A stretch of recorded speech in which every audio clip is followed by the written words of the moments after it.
Bismillahirrahmanirrahim. Assalamualaikum warahmatullahi wabarakatuh. Selamat malam, salam sejahtera untuk kita semua. Pada hari ini kita akan coba untuk pertemuan pertama ini untuk pemrograman pada mata kuliah pemrograman mobile. Sebelum kita masuk ke materi, ada beberapa aturan deskripsi mata kuliah dan kontrak mata kuliah yang akan dijelaskan biar memudahkan mahasiswa dalam melaksanakan perkuliahan satu semester ini.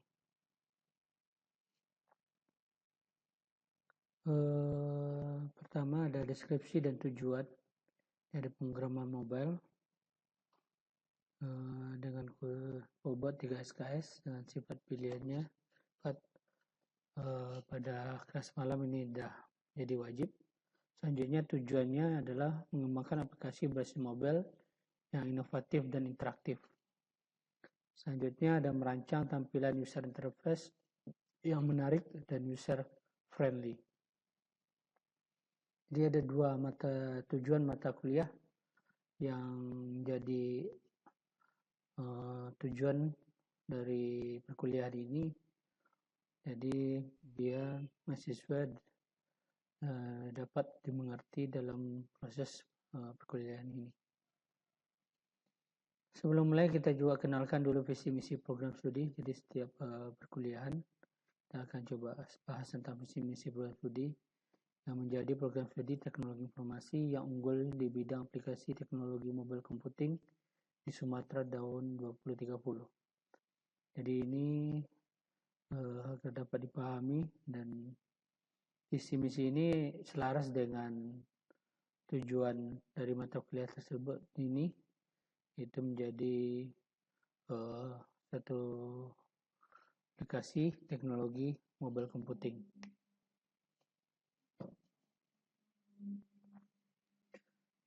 Kontrak perkuliahan, ada penilaian. Di sini ada absensi, tugas, kuis, UTS, dan UAS. Dengan porsinya absensi 10%, ada tugas mandiri kelompok 10%, kuis 20%, pada pertemuan 4 dan 12, UTS 8%, pertemuan 8 dengan nilai 25%, dan UAS 35% pada pertemuan 16. Jadi ada selain pada pertemuan 16 yaitu ada UAS, juga ada proyek akhir. Proyek akhir ini kita menjadikan suatu output yang bernilai untuk pada perkuliahan pemrograman mobile ini. Apa isi dari proyek akhir? Yang pertama, endingnya akan menghasilkan aplikasi mobile. Jadi dengan berbagai studi kasus, dengan proses penelitian, jadi nanti kita akan dapatkan suatu aplikasi mobile dengan menggunakan database minimal nanti SQLite, dan kalau bisa kita kembangkan nanti akan kita kembangkan ke database online atau yang lainnya. Dengan hasil karya ilmiah berupa jurnal atau proceeding. Jadi Anda akan dituntut untuk menghasilkan sebuah karya ilmiah pada satu mata kuliah ini. Jadi ini akan menjadi starting point yang bagus bagi Anda sebelum nanti akan mengejar namanya KP, kerja praktek, dan skripsi. Penilaian lainnya ada attitude, ada sikap. Jadi walaupun dalam perkuliahan online ada tata tertib juga yang harus kita ikuti selama perkuliahan ini. Selanjutnya aktif di kelas, dia ada review materi dan juga ada tanya jawab. Keterlambatan ada 10 menit. Untuk praktikum, jadi pada semester ini ada new normal, ada praktikum yang akan tetap dilaksanakan di kampus dengan standar protokol kesehatan COVID-19, di mana nanti akan diadakan pada pertemuan 4 atau nanti menyesuaikan juga sebanyak 8 pertemuan. Jadi kalau pertemuan kita sampai 16 atau 15, nanti ada 8 atau 7 pertemuan kita adakan praktikumnya di kampus. Media pembelajaran di sini sudah ditetapkan untuk standar. Jadi di STM Riau kita akan gunakan Google Meet untuk video. Sebelumnya ada Zoom dan Webex, tapi untuk semester ini akan kita fokuskan hanya Google Meet. Selanjutnya ada Google Classroom. Jadi ini nanti dari materi, link video, YouTube dan yang lainnya nanti akan di-share di Classroom. Pada semester ini ada tambahan sebuah video nanti pada setiap perkuliahan. Setiap pertemuan nanti ada satu video yang di-upload di channel YouTube. Nanti Anda bisa tonton bagi Anda yang nanti berhalangan hadir atau ada keperluan jadi tidak bisa mengikuti materi secara langsung pada Google Meet. Selanjutnya juga ada WhatsApp. Apa silabusnya? Silabusnya artinya perkuliahan yang akan kita lakukan pada semester ini. Ada beberapa materi. Yang pertama adalah pengenalan Android. Lalu ada user interface, linear layout, relative layout, dan layout with Java. Selanjutnya ada edit tag, locate, dan activity left scale. Lalu ada make view, runtime image. Ada implicit dan implicit item. Basis datanya nanti ada SQLite, asynchron, test, background process, parallel test, connectivity checking. Selanjutnya ada TP request, XML parsing, dan JSON parsingnya. Ada display list, loading image, lazy loading, ada row chase, retrofit, library RESTful jersey, bahasa Kotlin, project aplikasi Kotlin, dan Google Map. Dengan aplikasi software yang dipakai, yang utama kita gunakan Android Studio. Jadi mungkin Studio ini mungkin agak berat, jadi kalau laptop Anda support ini bisa diinstal. Selanjutnya ada Flutter dan React Native. Jadi ada pilihan software yang akan kita gunakan nanti seandainya nanti ada pengembangan dari satu project dengan menggunakan multi platform.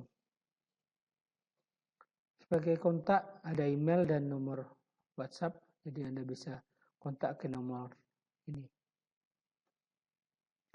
Sebelum kita mulai ada kenalan dulu dengan tentang perkuliahan mata kuliah ini. Ada tentang mobile computing, ada mobile dan Android. Kita lihatkan dulu konsep utama dari mobile computing ini. Yang pertama kita lihat dulu dari segi pengertiannya. Ada sejumlah teknologi yang bisa mengakses internet tidak di satu tempat, melainkan bisa dilakukan di mana saja.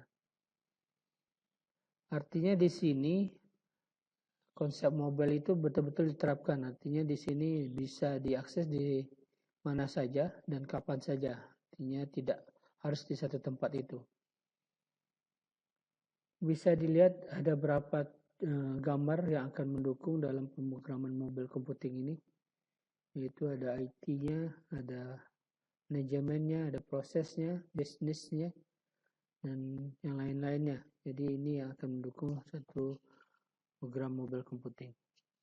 Kita jelaskan dalam lingkaran ilustrasi mobile computing, di mana ada segitiga contract setnya, di mana ada contraction information dan user. Di mana dalam segitiga ini terdapat lingkaran yang akan menaungi mobile computing. Itu ada mobile computer, mobile application, dan wireless network. Jadi ada jaringannya. Jadi nanti akan kita bahaskan konsep dari mobile computing itu dari mobile komputernya.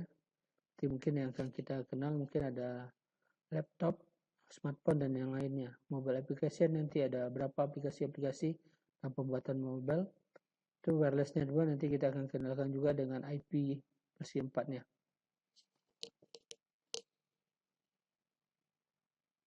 Ada mobile application. Jadi pada konsep mobile computing kita kenalkan ada mobile application. Jadi adalah satu mobile atau aplikasi yang untuk pembuatan aplikasi mobile. Di dalam perkuliahan ini mungkin kita akan fokuskan ke Android Studio. Jadi nanti di laboratorium Anda akan melihat ada aplikasi Android Studio. Tidak tertutup kemungkinan kita juga akan kembangkan pada aplikasi-aplikasi lain. Ya, mungkin kalau multi platform ada Flutter dan React Native ya.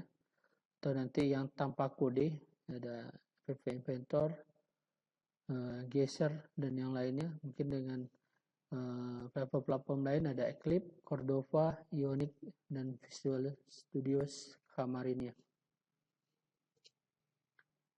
Tadi sering kita sebut ada multi-platform mobile. Apa sih sebenarnya? Jadi multi-platform ini artinya adalah suatu perangkat mobile yang bisa digunakan dengan berbagai platform. Artinya di sini ada Android dan ada iOS. Jadi kalau tadi kita coding, kalau di studio mungkin kita fokuskan ke Android-nya. Tapi kalau kita coding nanti ke multi-platform, jadi kita bisa gunakan pengembangannya ke React Native atau Flutter-nya. Jadi di sini satu coding Anda bisa combine untuk menghasilkan dua aplikasi di Android atau di iOS. Jadi ini yang disebut dengan multi-platform. Jadi ada banyak platform yang akan digunakan di sini. Jadi kita gunakan nanti versi Android dan iOS-nya. Oke, itu dulu untuk pertemuan hari ini. Jika ada pertanyaan nanti bisa di WA Group. Dan nanti video channelnya juga akan bisa ditonton di Pak Oyo Channel. Jadi silahkan nanti ditonton videonya. Bagi yang berhalangan hadir jangan lupa ditonton videonya dan di komen di YouTube-nya. Sekian, terima kasih. Kita tutup. Wassalamualaikum warahmatullahi wabarakatuh dan selamat malam.